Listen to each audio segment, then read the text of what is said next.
안녕하세요. 인포마켓 강용훈 대표입니다. 시장이 급박하게 돌아가지만 일단 한 템포 쉬어간다는 의미에서 오늘은 제가 말씀드렸던 일반론을 모아가지고 어떤 종목에 투자해야 그나마 리스크를 줄이고 수익이 나나 이런 거를 한번 정리를 해보려고 합니다. 다 아시는 이야기지만 저 인간이 또 무슨 이야기를 하나 이런 거 한번 들어보시라는 차원에서 제가 말씀을 드리겠습니다. 저는 이제 뭐 기자 생활도 해봤고 남의 돈도 좀 운용을 해봤고요. 증권사에서. 그리고 지금은 이제 뭐 유튜브 하고 있는데 제가 오래 살아보니까 이런 종목들은 피해야 됩니다. 뭐 어그레시브한 30대, 40대 이런 투자자분들이 동의 안 하시는 내용도 있겠지만 나이든 제가 보니까 이런 종목은 반드시 피해야 된다. 관점에서 말씀을 드리겠습니다. 언론 플레이를 지나치게 하는 회사는 피해야 됩니다. 언론 간담회를 통해서 자신의 어떤 지식을 자랑하는 그런 거 회사도 좀 피해야 되고요. 지나치게 많이 하죠. 예전에 바이오의 어떤 회사 회장은 매번 언론인 불러가지고 자사의 방침을 홍보를 했지 않습니까? 피해야 되고요. 회사 차원에서 미묘한 거짓말을 하죠. 언론을 통해서. 물론 정황은 있지만 증거는 없죠. 하지만 이제 굉장히 유명한 언론에서 이 회사의 주가에 영향을 줄 만한 내용을 반복적으로 보도를 하면 이게 언론 플레이를 하고 있다. 이렇게 봐야 됩니다. 그래서 언론 기사를 잘 보셔서 그게 실현이 됐나 안 됐나 이런 거를 잘 보시면 이게 언론 플레이인지 진짜 기사인지 구분이 가죠. 그래서 과거에 있었던 기사를 잘 훑어보셔가지고 뭐 1년 뒤에 이런 걸 한다라고 했으면 그 실현이 됐는지 잘 보시기 바랍니다. 두 번째는 이제 좀 맥이 닿아 있는 이야기인데 미묘한 거짓말을 하죠. 이게 어떻게 보면 진실인데 또 어떻게 보면 거짓말이거든요. 아주 모호하게 이야기를 합니다. 처음부터. 예를 들면 개발을 하고 그거를 유력한 회사에 납품을 한다 이랬는데 그 유력한 회사가 어떤 회사인지는 NDA 때문에 말을 못한다 이렇게 이야기를 하죠. 그리고 장비 사진도 찍어 놓는데 나중에 보면은 이제 이게 콜 중이었고 한다고 했지 내가 언제 했다고 했냐 이렇게 말을 바꾸죠. 그런 식으로 미묘한 거짓말은 지난 10년, 20년 증권시장이 한 수천 번은 있었을 겁니다. 근데 다 걸러내야 되거든요. 뭐 콜이 통과됐다. 뭐 통과될 것이다. 이거는 큰 차이가 있는데 콜 통과가 유력하다 이러면 저는 다 거릅니다. 유력하다는 말 속에는 지금 진행 중이라는 이야기고 그건 안 됐다는 거와 똑같죠. 한국적인 상황에서는. 그래서 이런 거를 잘 파악을 하셔야 됩니다. 세 번째는 좀 실제적인 내용인데 현금 흐름하고 FCF를 잘 보셔라라고 말씀드리고 싶습니다. 현금 흐름은 이제 세 가지가 있죠. 영업 활동에 따른 현금 흐름, 투자 활동과 관련된 현금 흐름, 재무 활동과 관련된 현금 흐름이 있는데 영업 활동에 관한 현금 흐름만 봐도 정말 제대로 영업을 하고 있고 돈이 들어오고 있는지를 캐치를 할 수가 있습니다. 제일 중요한 건 영업 활동 현금 흐름이죠. 그 영업 활동 현금 흐름에서 카펙스라고 있습니다. 캐피탈 익스펜디처라고 해서 줄여서 카펙스인데 지출하는 거잖아요. 토지나 건물 사는데 그런 거를 뺀 돈이 프리캐시 플로우라고 해서 번역을 하면 잉여 현금 흐름이거든요.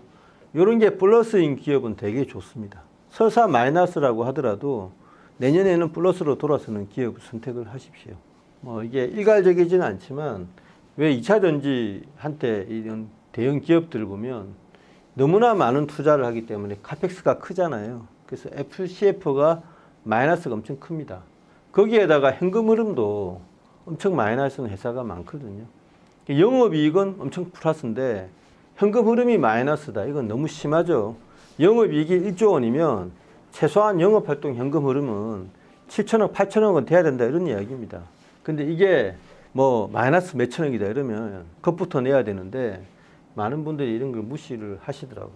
네 번째는 이제 기술적으로 가장하는 기업들이 많죠. 세계에서 유일한 뭐 업체이다. 일본의 최고 기업을 능가하는 기술이다. 다 이런 문구는 애매합니다. 정성적이죠. 기존 제품보다 뭐 10%, 20% 증가했다. 이것도 사실 기준에 따라서 10%가 증가했는지 15%가 증가했는지 좀 애매한 거짓말일 수도 있는데 기준을 밝히고 어떻게 증가했다라고 이야기를 하면 그대로 믿을만 한데요. 정성적인 거짓말이 있습니다. 이게 이제 성질을 말하는 거잖아요. 정성적이란 말이. 기술적 가장을 이런 정성적인 용어를 가지고 하는 업체들은 무조건 걸러라.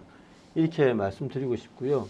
주주를 우습게 아는 회사도 걸러야 됩니다.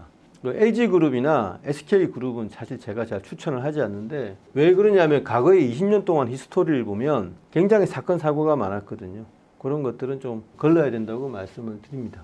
갑자기 유상증자를 한다든가 말도 안 되는 유상증자, 최근에 뭐 1,000억짜리 유상증자를 한 회사도 있었죠. 과도한 임원 보수를 해가지고 2년 동안에 시총이 3,000억이 안 되는 회사가 100억 원 이상의 보수를 빼가는 경우도 있었고요. 퇴직을 할 때 또 100억 이상의 돈을 또 빼가는 경우도 있었거든요. 그래서 이렇게 이사회라든가 국내에 있던 가버넌스가 미비한 점을 타서 전형을 삼는 주주를 우습게 하는 회사는 무조건 피해야 됩니다. 너무 당연한 이야기인데 많은 분들이 이미 투자를 하고 있었을 경우에 이런 거에 대해서 비판을 하면 싫어하시더라고요. 당장 내가 팔기 전까지는 그런 이야기를 하지 마라. 굉장히 옹호를 하는 경우도 많이 봤습니다. 그래서 그런 거는 본인은 좀 괴로우시겠지만 장기적인 자본시장 발전을 위해서라도 주주 우습게 하는 회사는 무조건 피해야 된다 말씀을 드리고 싶고요. 상장 과정이 불투명하다 이런 것도 피해야 되겠죠. 몇 개 회사가 있지 않습니까? 제가 말씀을 안 드리지만 특례 상장 제도는 자본 조달의 어떤 용이성을 증가시키기 위해서 고안된 제도인데 이게 변질이 돼가지고 최근에 잡음이 엄청나게 있습니다. 그 드러난 회사 말고도 최근에 상장된 작은 회사들 중 보면은 과연 왜 상장됐을까? 심지어는 변호사들조차도 갸우뚱하는 경우도 있거든요. 지금 이게 제대로 조사가 안 돼서 그렇지 증권거래소에서 특례 상장을 할 때 뭔가 치밀하지 못한 구석이 있었다고 생각을 합니다. 상장 과정도 불투명한 회사는 무조건 피해라 말씀드리고요. 7번째는 물적 분할, 인적 분할하는 거는 무조건 피해야 된다고 생각을 합니다. 인적 분할은 수평적으로 분할하는 거고요. 물적 분할은 수직적으로 분할하는 건데 둘 다 문제가 있었음이 드러났죠. 자세하게 말씀은 못 드리지만 인적 분할을 통해서 대주주의 지분율을 증가시키는 마법도 아주 오래전부터 간행적으로 쓰이고 있고요. 물적 분할을 통해서 일반 주주들은 손가락을 빠는데 모회사만 대박이 낸 경우도 있죠. 그래서 물적 분할, 인적 분할을 하는 회사는 피해라고 말씀을 드립니다. 좀 극단적인 제만의 편견인데 동의하는 분도 있으실 거라고 생각을 합니다.